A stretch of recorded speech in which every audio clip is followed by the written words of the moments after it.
नहीं नहीं, एफआईआर दर्ज करा दी आपने? जी हाँ, चेक कराया। एफआईआर कॉपी है आपके पास? हाँ सर, कॉपी है, फिर वहाँ लखनऊ में रखी सर, मैं गाँव आया हूँ। तो जब तक एफआईआर, अगर अपनी तरफ कोई कोशिश, कोई से प्रयास से करने लग जाएंगे तो वो क्या है, वो हमारे लिए एक तरह से वो गलत होगा। हाँ, जिन्होंने नहीं किया हुआ है, अगर भाई आपने एफआईआर भी कर दी और एफआईआर करने के बाद आपको कब्जा भी दे रहे हैं तो ये पॉसिबल नहीं हो सकता ना। लेकिन अगर आपने एफआईआर नहीं करी।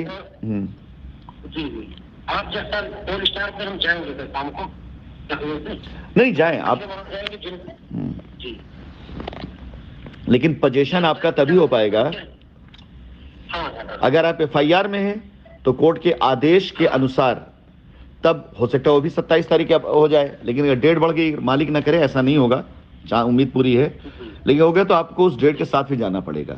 अन्यथा एक दूसरा रास्ता उसका ये है कि आप अपनी एफआईआर वापसी की प्रक्रिया शुरू करें। अगर आपकी एफआईआर है तो आपकी एफआईआर में अगर चार्जशीट लग गई है तो संबंधित कोर्ट जहां पर आपका वो चार्जशीट गई हुई है वहां जाकर बयान दर्ज करा करके कि भाई हमें कंपनी साथ कोई वो नहीं करना, विवाद करना है, हम कंपनी से समझौता कर रहे हैं, अपना बयान दर्ज कराकर उसकी कॉपी दे दें, कोर्ट पे लगा दिया जाएगा, भाई इनका खत्म हो गया, हम आपको दे देंगे पोजीशन, ठीक है। और अगर चार्जशीट नहीं लगी है तो संबंधित थाने में जो जांच अधिकारी है उनसे जाकर मिल करके अपना बयान दर्ज करा करके आप दे सकते हैं। लेकिन अगर एफआईआर नहीं है तो ये प्रक्रिया जो शुरू हो रही है 16 तारीख को, संभवतः कानपुर पोलिस्टार 1 एक ऐसी साइट है जहां पर संभवतः हम उम्मीद कर सकते हैं कि अधिकतम जितने भी हमारे कस्टमर होंगे उन्हें पोजीशन सुनिश्चित किया जा सकता है। वहां पर उनको पोजीशन सुनिश्चित किया सकता है, यानी उनको पोजीशन मिल सकता है। उनकी बहुत छोटी फॉर्मेलिटी, वो जाएंगे अपने प्लॉट पे खड़े होंगे, उनको एक तरह से देखा जाए कि आंशिक तौर पे, यानी उस समय वहां पर कि भाई ये प्लॉट आपका है, वो कर दे। उसके बाद उन्हीं का एक एप्लीकेशन बनाकर कोर्ट में हम सबमिट कर देंगे कि हमारी ये भी लायबिलिटी हम इनको खत्म कर रहे हैं। कोर्ट इसको कंसीडर करती चले ताकि कोर्ट में ये आ जाए कि हाँ ये जगह आपकी है और कंपनी ने आपको दी, ताकि उस पर कोई दूसरा अवैध कब्जा ना कर पाए भविष्य में कभी भी। और अगर बाय द वे वहां किसी ने अवैध कब्जा कर रखा है तो भी कोर्ट में हम डालेंगे कि ये हमारी जगह थी, कंपनी ने हमें कब्जा दिया था, हम अपना कब्जा लिए, लेकिन कंपनी को भाग जाने का या इस तरह का दिखा करके लोगों ने इतना हड़कंप मचा दिया कि अवैध लोगों से यहाँ कब्जा करा दिया और जेन्युइन कस्टमर दर दर भटक रहा है।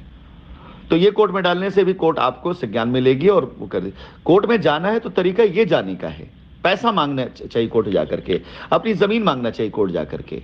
ये सब नहीं करना चाहिए कि हाँ करोड़ों रुपए का इल्जाम लगा दो, बिला वजह फालतू का आरोप लगा दो ऐसे उल्टे सीधे, जिससे मतलब ये तो कंपनी रोके जाने की तैयारी की जा रही थी ना, लोग कंपनी रोक रहे थे, पैसा थोड़ी दिला रहे थे लोग कस्टमर का।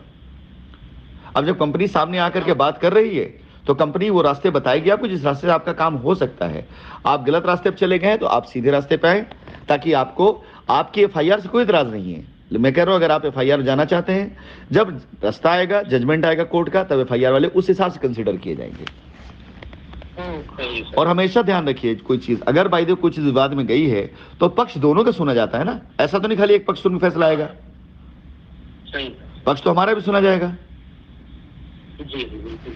नहीं सर, मैंने केवल फॉर्मेलिटी की थी, आप यकीन मानिए, क्योंकि उनसे मैं जितेंद्र संपर्क हो पा रहा, मैं दीपक जी से, मैं पंकज जी से, तो केवल फॉर्मेलिटी हमने की है, मैं कोई वकील से मिला है, मैं किसी से राय लिए है, आप यकीन मानिए। कोई बात नहीं, तो आप, मैं इससे इतराज नहीं मेरे भाई, देखिए लीगल जाना आपका कानूनी अधिकार है, उससे इतराज नहीं है, उससे मना नहीं कर रहा हूं मैं। हम कंपनी चला रहे, इतने कमजोर, इतने छोटे नहीं हो गए कि हम एफआईआरों पर हम आपको बोले आपने गलत, आपका कानूनी अधिकार जो आपने उसको आपने पालन किया। अब रही बात, हम भी कानूनी अधिकार का पालन करें, उसका उल्लंघन नहीं करेंगे। आपकी एफआईआर अगर है और एफआईआर में अगर पहले ये सब बातचीत हो गई होती, पहले जब हम कोशिश करते थे तो लोग अनाप शनाप हरकतें कर देते थे, लोग रोक दिया करते थे, जो काम करने उसके ऊपर एफआईआर हो जाती थी। अब जिन लोगों ने सरेंडर कर दिया कि नहीं भाई चलो, उन्होंने जाकर मस्तक हो गए उन लोगों के सामने, उनकी सुरक्षा दे रहे हैं वो वही लोग। आप लोग नजर सामने, यही पोलिस्टार ले लीजिए, पोलिस्टार पहले हमने कमलकांत को दिया जिम्मेदारी दी तो उनके खिलाफ दुनिया भर के अभियान चला दिए गए। जब अभियान चला दिया गया तो कमलकांत ने जाकर सरेंडर उन लोगों के सामने कर दिया। पूरी मेरे पास लोगों की बातचीत की रिकॉर्डिंग आई है कि आपस में बातचीत करें उनका, जब वहां सरेंडर कर लिए वो कि हाँ ठीक, अब आगे से जो है नतमस्तक हो रहे उन लोगों के सामने, तो अब कोई भी उनके ऊपर कोई एक्शन नहीं है। पोलिस्टार साइड पे कदम रखने का मतलब था कि एक्शन हो जाना, तो गलती उनकी भी नहीं है, ये हम नहीं कह सकते। हाँ, गलती इतनी सी है कि वो चाहते हैं तो ये सूचना मुझे दे सकते थे कि लोग इस तरह से कर। अब सारे लोग मुझे बता रहे हैं, जितने लोगों के साथ ये दुर्घटना घटी है ना, जितने लोगों के साथ ये दुर्घटनाएं घटी हैं कि उनको लोगों ने ब्लैकमेल किया, पर्सनली वहां तक गए मिलने के लिए कि अगर आप राशिद नसीम का साथ देंगे या लायबिलिटी उतारने में साथ देंगे तो आपके खिलाफ ईडी जांच बैठ जाएगी, ये बैठेगी वो बैठेगी, दुनिया कहानी लोगों को बता के डरा दिया गया। अब लोग पर्सनली मुझे बता रहे हैं कि सर मुझे ऐसा कहा गया था, आप आदेश करें क्या करना है, अगर ऐसा कोई खतरा है हम सामने आना चाहते हैं और मैं लाऊंगा सबके सामने, जूते मरवाऊंगा ऐसे लोगों के मुंह पे जिन्होंने इस तरह हरकत करी है। आप पुलिस स्टार जाना चाहते हैं पुलिस स्टार जाइए, कोई मनाहियत नहीं है, लेकिन अगर आप अपना कब्जा पाना चाहते हैं तो जब तक आपकी एफआईआर नहीं खत्म करेंगे तब तक कब्जा इसका कब्जा कर पाने दे पाने में हम लोग बिल्कुल वो नहीं सक्षम नहीं हो पाएंगे।